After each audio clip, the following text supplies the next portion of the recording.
Hey, this is Johnny Kelly from Typo Negative and Patriarchs in Black, and you are watching CMS TV.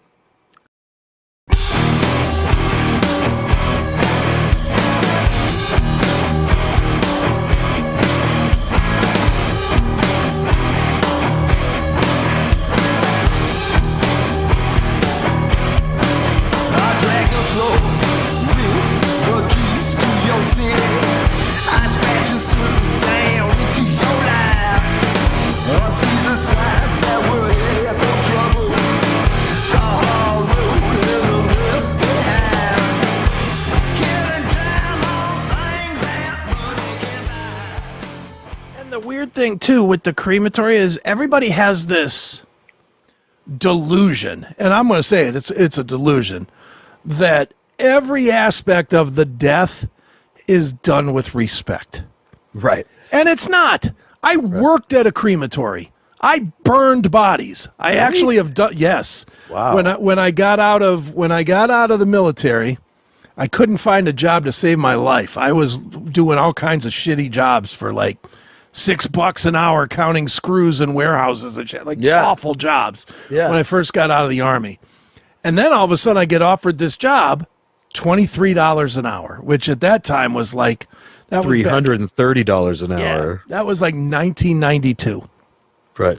We thought that was the holy grail, but they brought me in for an interview, and they were like, "Well, you served in the military, right? And you saw people die, right?" And I was like, "Yeah, yeah." And I was like, "Well, this is the job." And brought me in, and they were like, you gotta, unload boxes of bodies from the airport and load them into the oven with this other guy, and then you got to go into the. You have to make sure it's a person that's supposed to be there, or do you know that, or do you just put the whole? It's just people die away from home.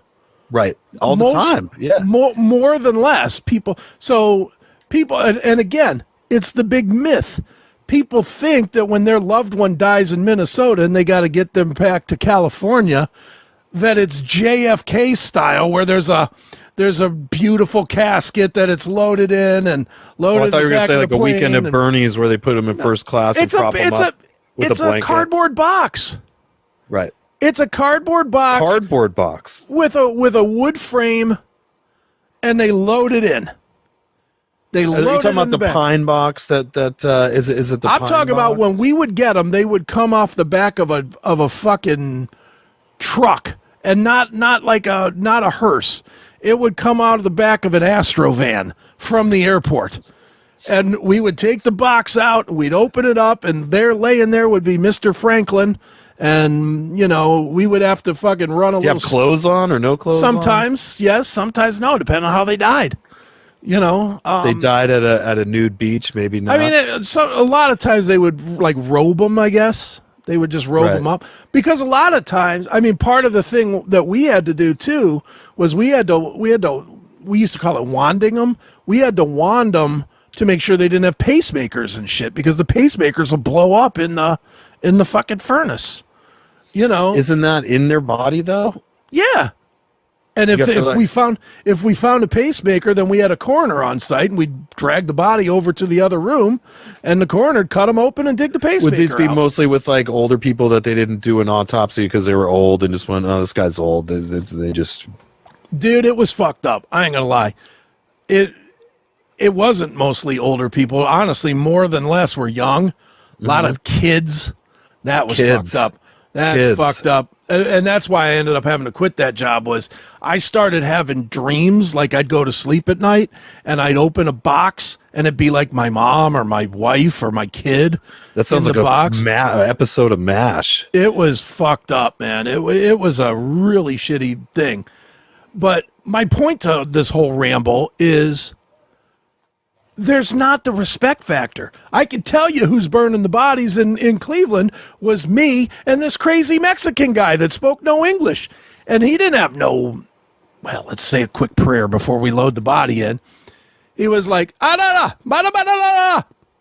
he'd be pointing at the shit. He'd be like, grab him by the fucking neck and drag him in and stick him in there. And then we'd cook him for a while, and then we'd have to we had this thing, it looked sort of like a rake. Mm-hmm. But then it had a flat on the back of it, like the back of a hammer, but it was giant, and we would stick it in there and we'd rake the meat off of the fucking bones that weren't burning, and we'd flip it over and chomp down on the shit to break the bones up and shit. I mean, it was fucked up, man. But the funeral places, they all try to play this off of, well, it's such a delicate time for your family, and we will treat the body with the utmost care. No, nobody. Dude, maybe it was like, Bert foot falls on the floor. Dude, no lie. Our coroner guy was a fucking lunatic. He was a lunatic, and he knew that it fucked me up with the bodies and stuff. Like, I wasn't suited for this work. Right. As much as I wanted to be, because it was good money, I really wasn't suited for this work. And this fucking creep, one of my jobs was I had to go into his room twice a day and get paperwork. Like, because we, upstairs we had the accounting department, again with the respect of, catalog what this guy has and take the paperwork upstairs so that they can bill him, right? Mm-hmm. Well, this fucking creep would put like severed hands and shit on top of the paperwork so that I would have to grab a severed hand and move it off the paper. He was a fucking creep. This sounds like it should be its own show. It was a mess, dude. Your life. Wow. It was a real... I only worked the job for about 4 months, and by the 4th month, I had to quit. I literally had to quit and be unemployed with no what do you call that, unemployment, because I quit the job, and then they wouldn't pay it because I just up and quit one day. How do you even get fired from a place like that? I mean, or laid off? I don't even know. I don't know, man. It was really wild. A brutal How gig. many, if you don't mind me asking, care. how many, okay, so you'd work there like a 40-hour week, or was it part-time, or? No, it was 40-hour week. I was like Monday through Friday, or? Yeah. I can tell you some real horror stories about that job. Like Monday was ASPCA day, where they would back a truck up with like 150 dogs and cats, and we would stick them all in the oven. And you want to talk about a smell? Imagine 150 dogs and cats burning, and the smell of all that fur and flesh burning for hours. And those are for people that get their pets cremated? No, this was the ASPCA here. I don't know what they call it there, but ASPCA here was the pound, right? Yeah, it's like the pound. So if they stay X number of weeks and they don't get claimed, they get cooked. Oh, that's awful, man. And that's what they would bring them in garbage bags. So it literally 50, 60 they garbage euthanized bags. them. They euthanized them ahead of time, right? But still, they were already dead, but that is just it was a bummer, right? God, that must have been the most depressing 4 months of your life, right? Dude, it was. This is going to sound awful, but I was so happy when I got that job. I was like, I remember when I got the job, because I had to go and interview for it a couple times. I wore the suit and everything else. I played the game, and I was like, yeah. I was like, see, babe, this is it. I took a little while to get us there, but I'm finally getting us there. It's going to be good money. We're going to be able to do good things. We're going to live high on the hog, so to speak. And it was not a week before I was like coming home just miserable. And she was like, what's the matter with you? And I was like, don't fucking talk to me. I didn't want nothing to do with her, because it was one of those things. I mean, how do you bring that home? Dude, I don't know. How do you talk to your chick? I mean, you got a girlfriend. Can you imagine coming home every day and saying, Susan, you're not going to believe what I did at work today. I fried 140 dead dogs and cats. Right. Let me tell you what that smelled like. Let me tell you how I watched the ashes blowing over the state fish store that was right across the street. And they have all the fish laid out in open freezer things. And I know that there's dead animal fucking fuzz getting on these fish that people are buying. Let me tell you about that. Do you want me to pick up some shrimp, by the way, tomorrow? No. Since I'll be there at State Fish. It was... No. It was so fucking gruesome. And it just got worse and worse and worse, to where you're going to laugh at this because it's such a funny but true story. I was ready to quit 3 weeks ahead of time, but I stayed because it was right across the street from, or right, maybe a quarter mile, if that, from the Nautica stage. And I got to where I knew the guy that ran the ticket booth at the Nautica stage, and he would let me in for free if I came from work, and I wanted to see Motley Crue. I wanted to see the Karabi Crew show, so I you torched another $700. Pretty much, yeah. I stayed an extra 3 weeks so that I could see that Motley Crue show, saw the show, came back the next day and quit my job. No lie, I stayed for the Motley Crue show. I was so goddamn... And meanwhile, what could that show have cost? $20? So over $20, I worked 3 extra weeks torturing my brain. And you probably had some good money 4 months into it, right? Because rent back then was okay, only like but $400 a month, right? $300 a month. Yeah, I mean, it was, dude. You want to know how my life is fucked? You know what my next job was after that job? The job where I got burned alive. Great. It was like the crematory was like. That's a weird karma. I know. It's like when you think about it, it's a kind of weird karma, right? Yeah. The next job I got was working at the place where I got burned. You know, so I burned them for a while, then I got paid back for burning them. Hopefully it's not because I burned somebody alive. Well, no, God, no. That's what I'm saying, dude. That's how weird that job was. You would open these boxes and here's some fucking 50-year-old guy sitting in a box. Looks like he's asleep. Right. And you pick up his dead carcass and you load it on a big old tray and then you stick it in this oven. You push a button and drops a bunch of gas and stuff on him. Right. And then hear that big, almost like an explosion itself. Remember in Return of the Living Dead? Yeah. They go, well, we found these zombies. What we need to do is torch them, incinerate them. So they go to the morgue. And then what happens? The smoke goes up out of the thing and it mixes with the rain and causes a zombie rainstorm to occur. And then that's how the zombie plague gets spread out. Yeah. Well, maybe I spread it out on myself. Man. Could have. I just know that job was... I look at that job as a worse job than the job when I got hurt on. No lie. Because that job just fucked with my brain. And even still, just thinking about that job is like, I can't believe I did that. Yeah, that's gnarly. You know. But, doctors have to do all kinds of crazy stuff, too, and desensitize themselves to all kinds of human conditions. Well, it did not desensitize me at all. I think I'm a tough guy. I ain't that tough. I know. Just the other day, you were like, you didn't even want to get a cat because when it passes away one day. Yeah, I thought that was really sweet. I'm not that guy. I eliminate those kind of problems from my life so that I don't have to have emotional pain. I don't know if I would, it's Charlie Cat, but even though I post pictures of Charlie Cat all the time, that's technically Susan's cat. Right. So what'll happen with Charlie Cat is, up to Susan. But my cat's Kylie, which I've shown before on the show. Kylie's the killer big cat. The killer big, we call her Lasagna, Karen Lasagna. Right. I think about that and I get upset thinking about it and I try to give her the best possible life. I brush that cat. She loves to get brushed probably 5-6 times a day. I hand cook her food, try to give her the best life. But someday she's going to pass. I'm not sure what I'm going to do with that. I originally thought that I would bury her at my mom's place or something. Right. But maybe having an urn with their ashes or something. I don't know, man. Maybe I haven't decided. Hopefully she lives another 8 to 10 years because she's 10. She's 10 now. Yeah, I can't deal with it. I just watched my son deal with it last week because his cat died.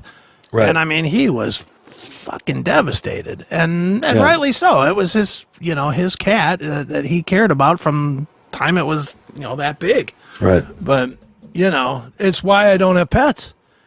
My last time I allowed myself to get hurt that bad was when my wife left, and I'm never going to let myself get hurt that bad again. Right. I just am not going to do it. No way. Anybody in my life could die, and I don't think I would be as hurt as bad as some of the things I've been through. And to be, Right. I know that sounds callous, but I'm glad it's like that. I'm glad that I know that I'm not going to spend a month, 6 months, whatever, fucked up about that kind of stuff anymore. It's just like, all right, moving on. Right. Yeah, I mean, this life, you can't get through it without feeling pain of loss of loved ones and saying goodbye.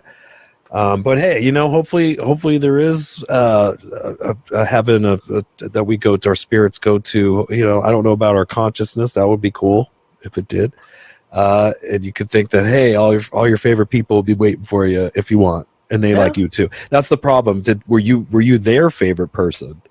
Yeah. Was that pet? Did that pet really like you the most? If you got it secondhand, I don't know. Or did it hate you because you kept it inside and wouldn't let it go out and roam or whatever? I mean, you don't know. I mean, who knows? Especially the people thing, though. Yeah. Well, even in our lives, all people of it, move. dude. I mean, think about with a cat, like you have cats. Right. Does your cat look at you as its jailer?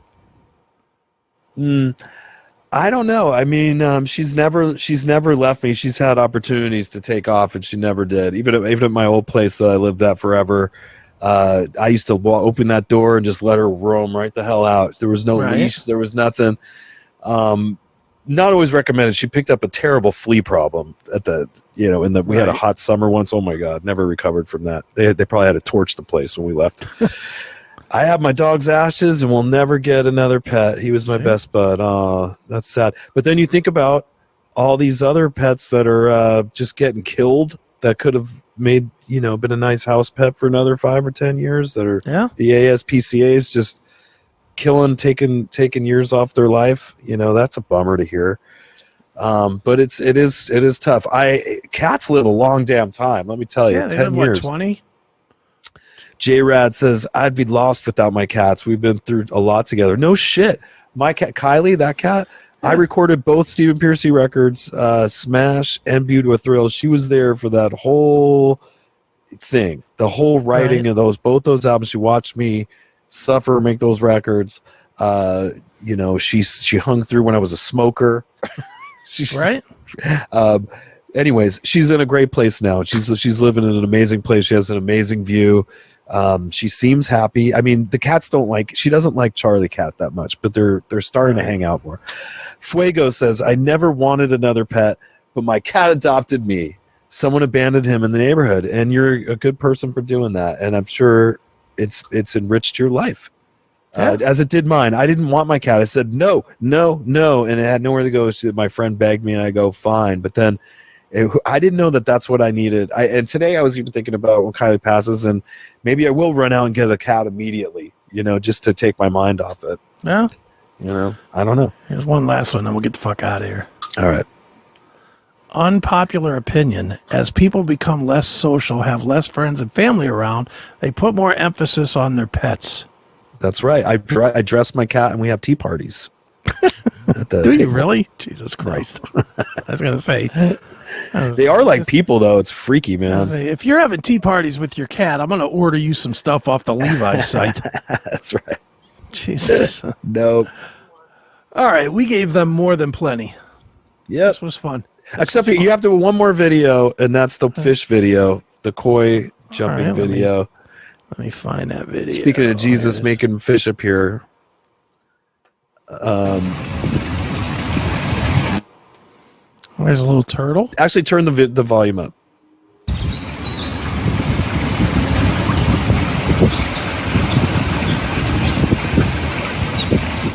Whoa! Jesus made a fish.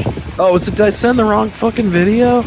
Oh, that's the video I have that says koi. It's not the one. I thought it was the one that... This is the one that said koi. Okay, it's not the right one. Damn it. Well, let me see if there's another one. It's on my Facebook, actually. It's on my Facebook.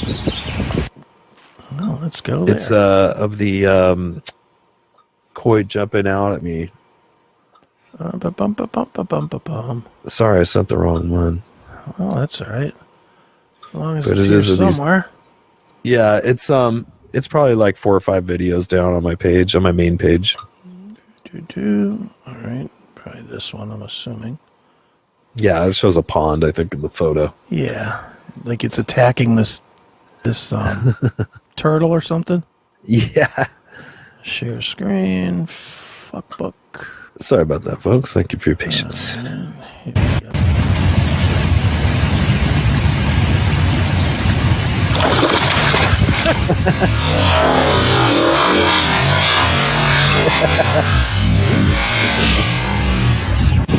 Okay, that's good. My goodness. It was funny because the fish guy runs by, he's like, "Rah!" He's like, I'm a human. Look at me. He wanted some of that. He wanted into that video. I felt like he was like making fun of me though, because he acted like he was walking like a person on top of the water, and he was like looking at me. He was like sideways, like, "You're stupid." Right. Well, it looks like you had fun, man. That's for sure. It was. We did have a fun day. I was glad. I want to go back. Actually, it was definitely a lot to check out there. And if you're ever in San Diego, Oceanside, you gotta check out the Mission de San Luis. Hell yeah. All right, let's get the fuck out of here. I know you're not going anywhere this weekend, right? Right. I'll be around till 4th of July weekend, so we'll see you guys next Monday. Tomorrow, though, don't miss the Fright Bite. You got 24 hours to give me that dollar. That's right. On my subscriber page, and you can come to the party, and you can do all your jokes and whatever. Yeah, you can come there. You can also catch it if you are a CMS Locals person. You can watch it there as well. It'll be myself, Neely, and Count Cracula tomorrow. And who knows? I might even bring another guest as well. All right. I'm like starting to. It's funny because I'm getting people that are like, "Hey, man, I'd like to be part of that." Yeah. I'm like, all right, well, I don't care. I just don't want to have I don't want to have 15 people as part of it, though. I want to keep it. I know. It looks like the Brady Bunch screen of the beginning of Brady Bunch. 4 might be the absolute limit is 4. But yeah, Neely and I were talking about it on CMS on Saturday, and he was like right in there. He's like, yeah, I want to come on. I was like, all right. Oh, good. More than welcome. He had a great time at Fright Bite 3. So awesome. I like that we're naming these things, too, like it's the UFC or something. Yeah, we're on the Fright Bite 4. That's right, the Super Bowl. Right. Fright Bite 48. That's right. That's totally what it's going to be, though. It's going to be like the Endless Friday the 13th sequels. Yeah, no kidding. So it'll be a lot of fun tomorrow. Have a couple of drinks, smoke a little smoky smoke, and come and hang with us tomorrow night as we watch Birdemic, which definitely requires having a couple of drinks and some smoke, because it's as bad movies go, it is an Academy Award winner of bad movies. I think some of the graphics were done with with an overhead projector, where they just put a overhead on top of the video and then shake it, and that's the birds. Oh, wow. It's real cheesy. It's not CGI, it's an Etch-a-Sketch. Oh, no, some of it looks like crayons. It really looks bad, which as far as I'm concerned, the worse it is, the better it is. Right. If the movie's too good, then it's not fun. Like I thought about Jaws 4, The Revenge. Right. Which it's an awful movie, but it's just an awful movie. It's not so cheeseball. Like Llamageddon was an awful movie, but it was so funny because it was so cheap and bad and just so easy to pick apart. It was cool. The llama had laser eyes. I mean, it was fun. They're fun. The cheesiness, the cheapness is the fun. That's right. Like Five-Headed Shark Attack. That is some CGI that you're doing. You're doing better work than that on Fright Bite's bumpers, for God's sakes. I mean, but that's what makes it fun. So join us tomorrow night, 9 p.m. Eastern, 6 p.m. Pacific. For you can get there either by going into Eric's subscriber page for a simple $1, $1. Cheap fucks, pay $1. Or you can pay 5 times that much, and you can come over to the CMS. And page. you get so much more. I have to say too. Piercy's really excited. He sent me a text today. We probably got like 30 shows we're going to be doing, man. Nice. Now, the stuff I do for my subscribers, they come along on the shows with me. Right. Probably similar. Obviously it's different than Jason Green's show. I don't want to take away from what he does or anything, but mine's more personal for people that want to see my life, I guess. But I plan to, as I feel more comfortable doing that, which I've been. You're gonna be taken backstage. That $1 your backstage pass to the shows. We get to play with all kinds of cool bands all the time, and I'll totally try to sneak up and get footage of that, those backstage meetings and so forth with those people, and concert footage and my airport runs and all that crap. You get to see along with these Fright Bites and Sea Glass Hunters and Cooking with Stoic Steve. Yeah, it's well worth $1. For God's sakes, it's $1. You guys spend more than that fucking putting air in your tire at the gas station. The other thing, the guitar, the Splon guitar that you've heard me talk about before, where I'm like, where is the store? He contacted me on Friday. He's like, hey man, I just go to let you know that the cases, that's why I haven't sent them out. He has custom Splon guitar cases to put them in, and they finally came in. He's like, your guitar's going out today, buddy. So we are going to promote the shit out of these Splon guitars. I'm going to be playing them now. So on the tours, and also as I write songs for Steve, I'm going to start giving teasers of the stuff I'm working on. I wanted to have his guitar for the video. Sure. Because I knew it was coming, so I've been holding off. So the subscribers will also get me in the writing process.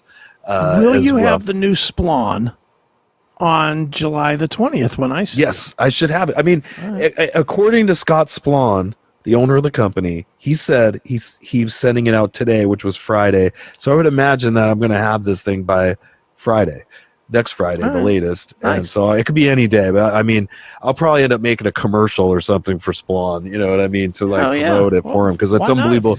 Those guitars are thousands of dollars. Yeah. You know what I mean? He's just the least we can do is give him a commercial. That's right. We'll do something cool, but I'm definitely going to be haunching on that guitar for everybody. Hell yeah. And that'd be great. Fun stuff. So come join the party. Hell yeah. All right. Well, for me, you know where I'll be. No Seth Williams on Wednesday. Seth is on vacation. He is down in Orlando or Kissimmee or wherever the fuck, somewhere in Florida. And so that just leaves the CMS, which we will be back on Saturday, of course, talking all our shit, doing all our stuff. And then Eric and I will be back next Monday. And that's that. So let's get out of here. 2 hours when we thought we were doing 1. So all good. So for Chris Aiken Presents, I am Chris Aiken. And I'm Eric Ferentinos. And go fuck yourself.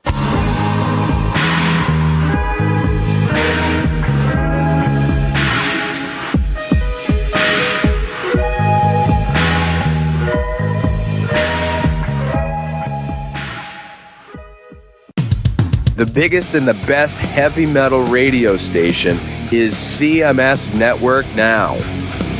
With over 5,000 heavy metal songs from all the subgenres and eras of metal, it ranges far more than almost any station broadcasting today. You can also listen to great radio shows like Charlie Kendall's Metal Shop, the shows of the CMS Network, and even the full episodes of the Classic Metal Show with the music. Visit CMS Network now at www.cmsradio.net or on the CMS Network app in both the iOS or Android stores. There's no need to listen anywhere else for the best heavy metal